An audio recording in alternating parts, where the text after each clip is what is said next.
مامان. جانم مادر. میگن مادر دعا کنه خدا نه نمیگه. یه دعا منو مهمون میکنی؟ چرا که نه مامان. الهی که هر چی از خدا میخوای خدا بهت بده.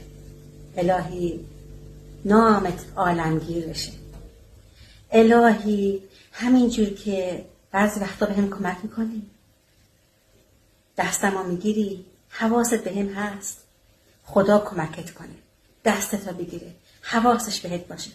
الهی همینجور که گاهی دور و برمو تمیز میکنی، خدا تمیز کنه دور و برتو از هر چی آدم نامرده.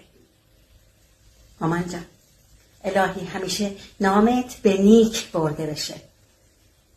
الهی دست خدا بشی روی زن. الهی بهترین ها مادر نصیب دل پاکت بشه. بفرست برای اونی که احساس میکنی به این دعاها نیاز داره. قربون شکل ماهت بشم من. عزیز دلمی مادر،